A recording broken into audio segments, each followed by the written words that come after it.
کتاب آموزش فلسفہ کے نام سے تدوین کی، اور یہ کتاب 2 جلدوں پر مشتمل ہے۔ یہ کتاب اصل میں فارسی میں لکھی گئی ہے اور پھر بعد میں مختلف زبانوں کے اندر اس کا ترجمہ کیا گیا ہے۔ عربی کے اندر ترجمہ ہو چکا ہے المنہج الجدید کے نام سے۔ اردو کے اندر بھی اس کتاب کا ترجمہ ہو چکا ہے۔ جامعۃ المصطفیٰ میں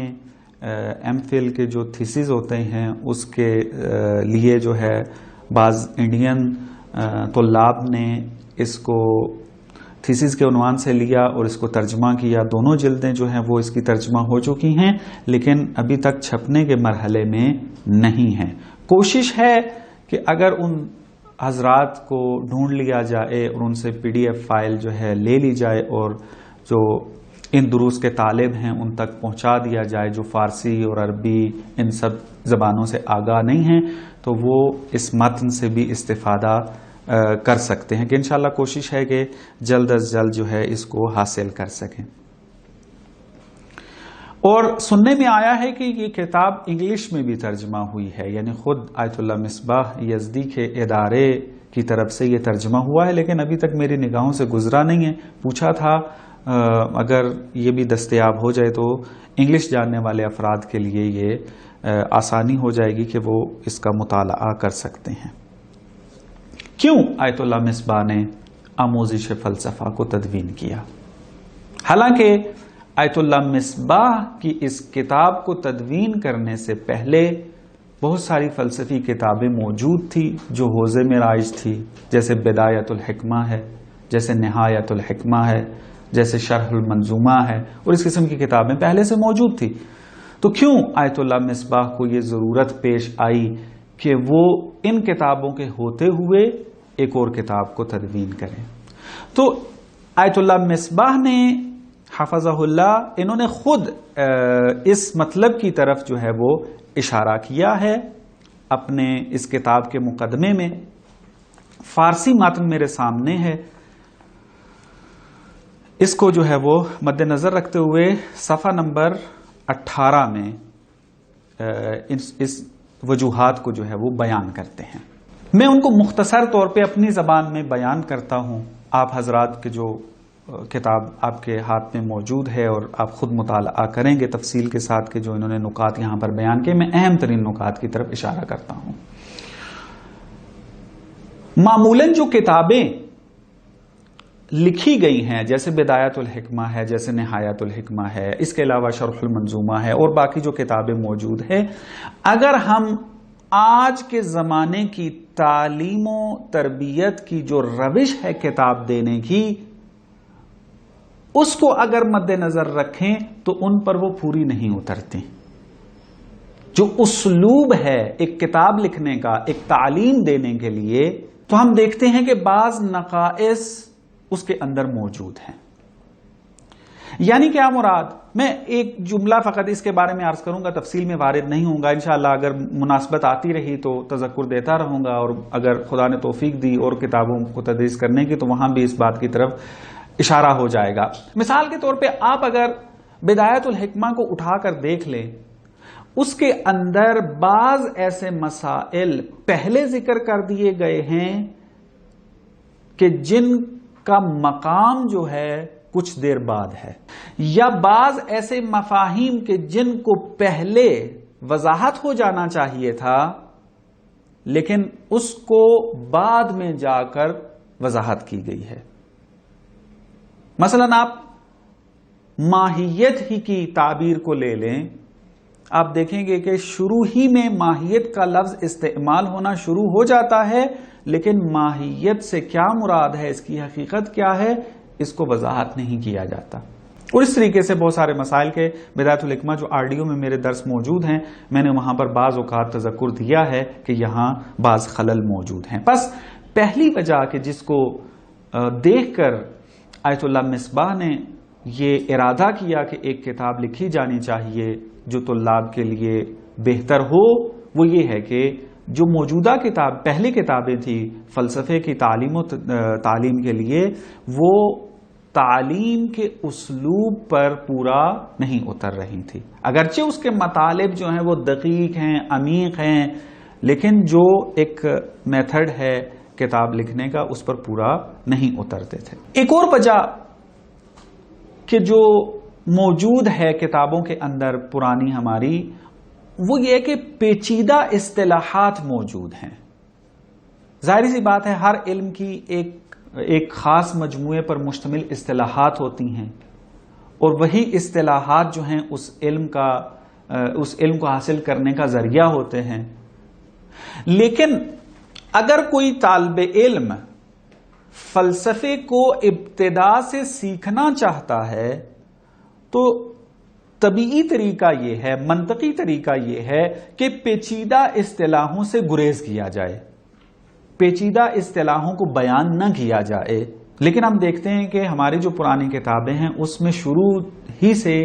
اصطلاحات جو ہیں وہ موجود ہیں، اور ان کی وضاحت کافی جو ہے وہ اس میں موجود نہیں ہوتی. اور پھر استاد ہے کہ جو محنت کرتا ہے ان اصطلاحات کو کھولتا ہے، ان اصطلاحات کو وضاحت دیتا ہے، مثالیں لے کر آتا ہے. پھر جب وہ اصطلاح کھل جاتی ہے اس کے لیے پھر متن کو جو ہے وہ تطبیق دیتا ہے کہ اس متن میں علامہ یا کوئی اور عالم دین جو ہے وہ کیا کہنا چاہتا ہے.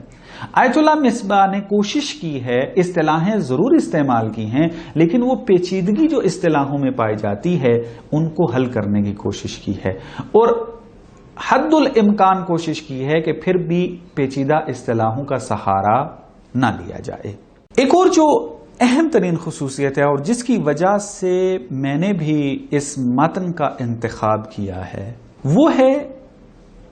وہ ایک خصوصیت یہ ہے کہ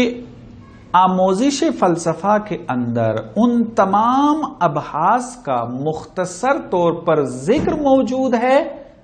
کہ جن ابحاث کو فلسفہ سیکھنے سے پہلے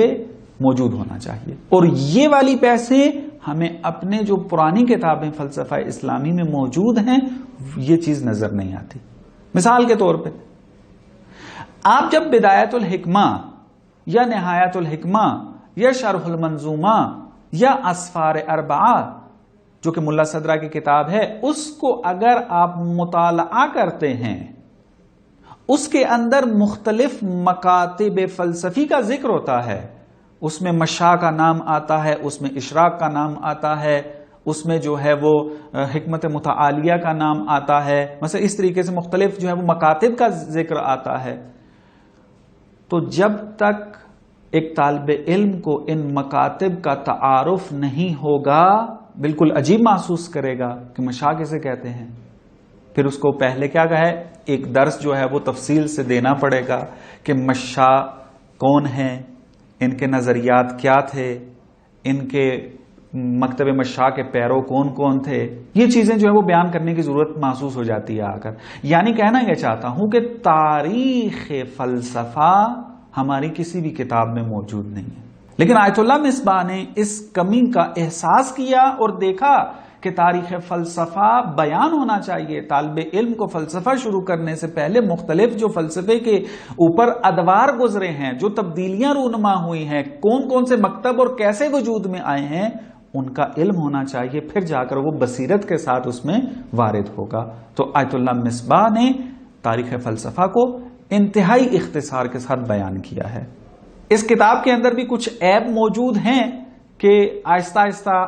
آپ کی خدمت میں عرض کروں گا کہ اس کے اندر کون سے، کیونکہ ظاہری بات ہے انسان بشر ہے، آیت اللہ مصباح بھی انسان ہے، بشر ہیں. تو کوشش انہوں نے بہت کی کہ جو مشکلات تھیں کتابوں کے اندر ان کو برطرف کریں، لیکن بالآخر انسان کی جو جستجو اور تحقیق اور ایک اقدام ہوتا ہے اس میں کوئی نہ کوئی کمی جو ہے وہ باقی رہ جاتی ہے اور پھر وہ بعد میں حل کی جاتی ہے. بس ایک جو خصوصیت اس کتاب میں پائی جاتی ہے اسی کی وجہ سے ہم نے اس کتاب کا انتخاب کیا ہے، وہ یہ کہ اس کتاب میں تاریخ فلسفہ ذکر ہے. اگرچہ بہت ہی اختصار کے ساتھ ہے لیکن پھر بھی ذکر موجود ہے اور یہ بیان کرنا ضروری ہوتا ہے. دوسری جو خصوصیت اس کتاب کے اندر موجود ہے اور انتخاب کا بھی وجہ بنی وہ یہ ہے کہ منطقی اور تعلیمی طور پر اگر دیکھا جائے تو فلسفے پر ایک بحث مقدم ہے وہ ہے معرفت شناسی،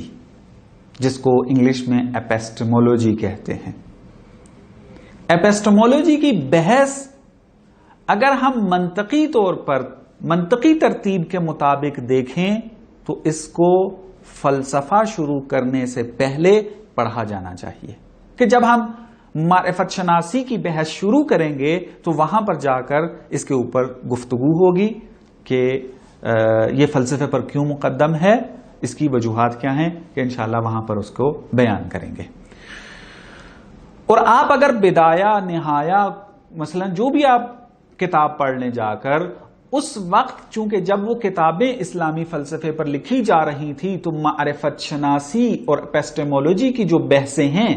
وہ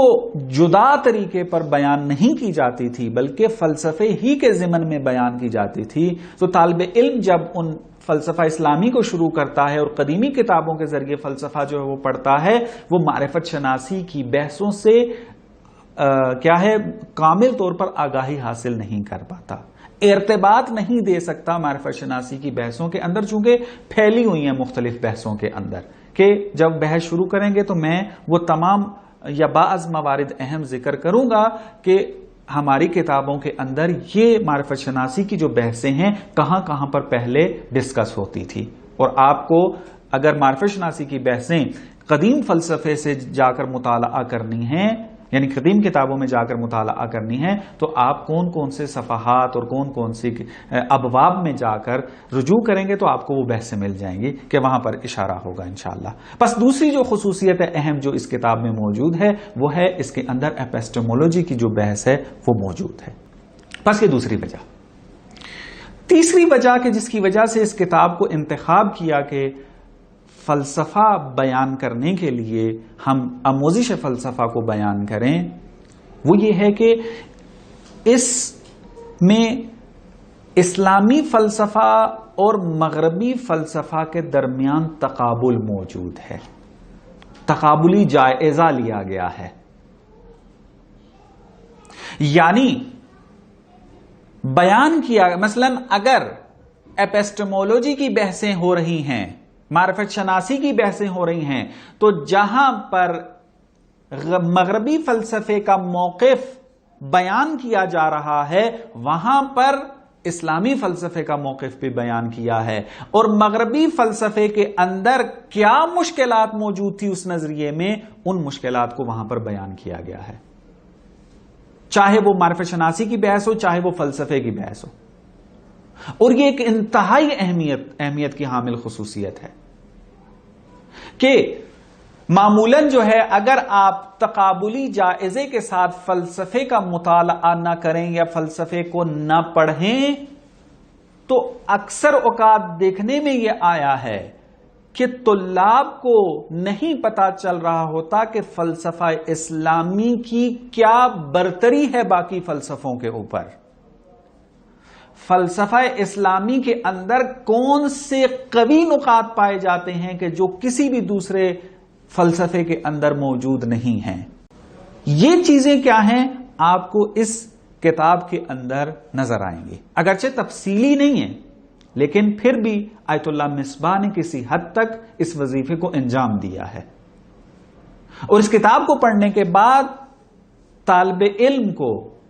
جہاں پر اسلامی فلسفے کے تمام نظریات سے آشنائی حاصل ہو جائے گی، وہاں پر کسی حد تک مغربی فلسفے میں موجود رائج جو نظریات ہیں ان سے آگاہی حاصل ہو جائے گی۔ قم کے اندر یا نجف کے اندر یا کسی بھی حوزے کے اندر یا کسی بھی مدرسے میں پڑھنے والے طالب علم جو فلسفہ پڑھ رہے ہیں، جو پاکستانی اور اردو زبان سے تعلق رکھتے ہیں، بلکہ دنیا میں کہیں بھی اگر رہ رہے ہیں، تو آپ دیکھیں کہ فلسفہ اسلامی اتنا زیادہ رائج نہیں ہے جتنا باقی فلسفے رائج ہیں، چونکہ فلسفہ اسلامی کو رائج کرنے کے لیے اس ملک کے افراد و طلاب و علماء کی ذمہ داری تھی کہ اس کو رائج کریں جا کر، لیکن کسی حد تک کوتاہی ہوئی ہے کہ فلسفہ اسلامی کو جس طریقے سے رائج ہونا چاہیے تھا، جس طریقے سے دنیا میں متعارف ہونا چاہیے تھا، اس طریقے سے اس کو متعارف نہیں کر سکے، نہیں کروا سکے۔ تو آپ اگر پاکستان کے اندر جاتے ہیں اور وہاں پر آپ یہ کہتے ہیں کہ ہم فلسفہ پڑھتے ہیں اور فلسفے پر آپ گفتگو کرنا چاہتے ہیں، تو وہ اپنی بحث کا آغاز علامہ طباطبائی سے نہیں کرتے، اپنی بحث کا آغاز وہ ملا صدرہ سے نہیں کرتے، اپنی بحث کا آغاز وہ ابن سینا کے نظریات سے نہیں کرتے، بلکہ بحث اگر شروع ہوگی تو وہ مغربی فلسفے کے مفکرین سے ہوگی۔ اگر کسی نے مغربی فلسفے کے خد و خال کو نہ جانا ہو، اس کے مبانی و روشوں کو نہ جانا ہو، اور اس مغربی فلسفے میں موجود اہم ترین فلسفی شخصیات کو نہ جانا ہو، تو آپ کبھی بھی کسی بھی معاشرے میں جا کر فلسفے پر گفتگو نہیں کر سکتے، اور فلسفہ اسلامی کی قوی نکات کو متعارف نہیں کروا سکتے، وہاں پر ان کا تعارف نہیں کروا سکتے جا کر۔ پس ضروری ہے کہ جو طالب علم فلسفہ اسلامی پڑھ رہا ہے اس کو یہ بھی پتا ہونا چاہیے کہ فلسفہ اسلامی کہاں کہاں پر مغربی فلسفے پر برتری رکھتا ہے، کس کس مسئلے کے اندر کون سے اہم ترین راہ حل پیش کیے ہیں بشر کی مشکلات کو حل کرنے کے لیے کہ جو مغربی فلسفہ بیان نہیں کر سکا۔ یہ بہت زیادہ ایک اہم ترین خصوصیت ہے اس کتاب کی کہ جو آپ کو ہماری کسی بھی قدیم کتاب کے اندر نہیں ملے گی، نہ بدایہ کے اندر، نہ نہایہ کے اندر، نہ شرح منظومہ کے اندر، چونکہ اس دور میں ابھی مغربی فلسفہ مشرق زمین کے اوپر رائج ہی نہیں ہوا تھا، متعارف ہی نہیں ہوا تھا۔ تو جب مقابل کے افکار معاشرے میں نہ آئے ہوں تو علماء جو ہیں ان افکار سے چونکہ آشنا نہیں ہیں تو ان کے اوپر بحث بھی نہیں کر سکتے، تو لہٰذا جو ابحاث ان کی موجود تھی اسی پر وہ اکتفا کرتے تھے، اور ارتباط بھی جس طرح آج کل موجود ہیں اس طریقے سے ارتباط بھی نہیں ہوا کرتے تھے وہاں پر، نہ ٹیلی فون اس وقت ہوا کرتے تھے، نہ انٹرنیٹ اس وقت ہوا کرتا تھا، نہ جو ہے وہ رفت و آمد کے وسائل اتنے زیادہ تھے کہ جلدی آ جا سکیں، نئے ہوائی جہاز موجود نہیں تھے کہ مثلا جائیں کچھ عرصے کے لیے وہاں پر افکار سے آشنا ہو جائیں، اور پھر جو ہے وہ، اور پھر کتابوں کی جو فراہمی ہے وہ بہت کم ہوا کرتی تھی۔ بہرحال یہ تمام زمینیں تھے کہ جس کی وجہ سے وہ دوسرے جو مغرب زمین پر موجود افکار تھے ان سے آشنائی حاصل نہ کر سکے اور اپنی کتابوں میں اس کو منعکس نہیں کر سکے۔ لیکن آیت اللہ مصباح اس زمانے میں زندگی گزار رہے ہیں اور گزار رہے تھے اس کتاب کو لکھتے ہوئے کہ جہاں پر یہ تمام زمینیں کسی حد تک فراہم ہو چکے تھے اور آشنا ہو چکے تھے یہ، اور یہ خود وارد میدان تھے، برسر پیکار تھے ان افکار کے مقابلے میں کہ جو چیلنج کر رہے تھے دینی کنسپٹس اور ان کے تصورات اور مفاہیم کو، اور آیت اللہ مصباح نے بخوبی اس کو نبھایا ہے۔ تو یہ چند خصوصیات موجود تھیں کہ جس کی وجہ سے آموزش فلسفہ کی کتاب کو انتخاب کیا ہے کہ اس کے مطابق ہم اسلامی فلسفے کو بیان کریں گے۔ تو انشاءاللہ جیسے جیسے وقت گزرے گا تو اسی کتاب کے مطابق ہی آگے چلیں گے۔ آپ دوست بھی حتماً جو ہے وہ جس درس کو ہم یہاں پر مباحثہ کریں گے اس کے متن کو دیکھ کر آئیں گے، اور جہاں کہیں مشکل ہوئی تو انشاءاللہ آپس میں بحث کر کے ان کو برطرف کریں گے اور اچھے طریقے سے اس کو بیان کریں گے تاکہ دوسرے افراد بھی اس کو اچھے طریقے سے استفادہ کر سکیں۔ کوشش یہ ہے کہ ان دروس کے ذریعے ہم پاکستان جیسے معاشرے میں یا اردو دان طبقے کے اندر فلسفہ اسلامی کو جس طریقے سے وہ ہے اس طریقے سے اس کو متعارف کروائیں۔ ایک چھوٹا سا بحث اس کی طرف اشارہ کر کے، اگرچہ میں چاہ رہا تھا کہ اصل بحث میں وارد ہو جاؤں لیکن وقت جو ہے وہ ختم ہو گیا ہے، وہ یہ ہے کہ اکثر اوقات پھر یہ سوال ہوتا ہے کہ فلسفہ اسلامی اگر ہم شروع کرنا چاہتے ہیں تو کیسے شروع کریں، اور اگر اس میں مطالعات کرنا چاہتے ہیں تو کیسے اس کا مطالعہ کریں۔ تو اس کا جواب یہ ہے کہ فلسفہ اسلامی جیسا کہ معلوم ہے کہ ہماری جو اصلی کتابیں ہیں وہ ساری عربی میں ہیں، چونکہ ہمارے جو مدارس میں ایک آج بھی آپ دیکھ لیں کہ مدارس کی جو زبان ہے وہ عربی ہے، یعنی آپ یوں کہہ لیں کہ دینی زبان جو ہے انٹرنیشنل جس کو آپ کہہ لیں کہ عربی زبان ہے، کہ اس عربی زبان میں اگر کوئی کتاب لکھ دی جائے تو دینی حلقے پوری دنیا میں جہاں بھی موجود ہیں وہ اس کتاب سے استفادہ کر سکتے ہیں. جس طرح کہ آپ دیکھ لیں باقی علوم کے اندر انگلش جو ہے وہ ایک انٹرنیشنل زبان ہے. انگلش میں کتاب اگر لکھ دیں تو پوری دنیا میں جو بھی اہل فکر ہے وہ انگلش جانتا ہے اور اس سے استفادہ کر لیتا ہے. اسی طریقے سے یہ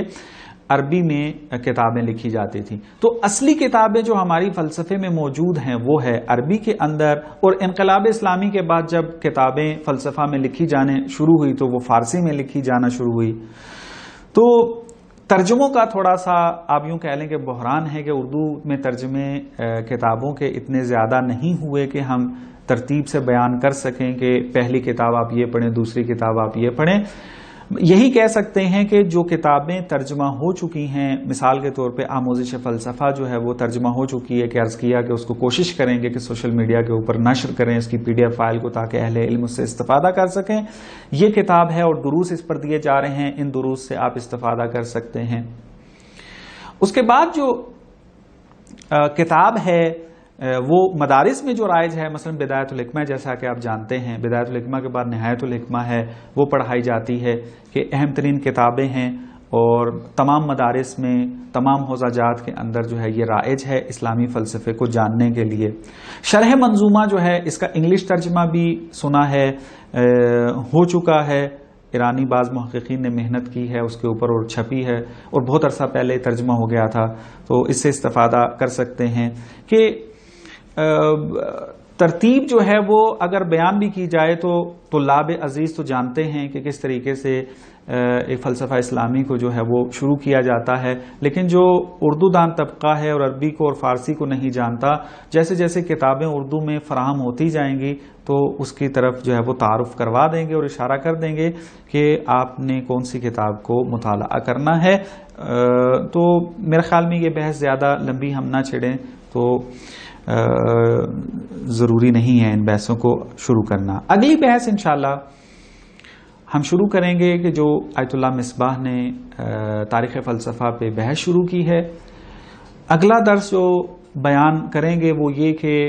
تاریخ فلسفہ سے آشنائی کیوں ضروری ہے, کہ اس کی طرف آیت اللہ مصباح نے اشارہ نہیں کیا. بہت ضروری ہے اس بحث کو جاننا کہ کیوں ہم ایک علم کی تاریخ کو پڑھیں. آیا ایسا نہیں ہو سکتا کہ جس طریقے سے ہماری بعض پرانی کتابیں ہیں جس میں تاریخ ذکر نہیں ہے اس علم کی, اور ہم اس علم کو شروع کر دیں اور تاریخ پڑھنے کی ضرورت نہ ہو؟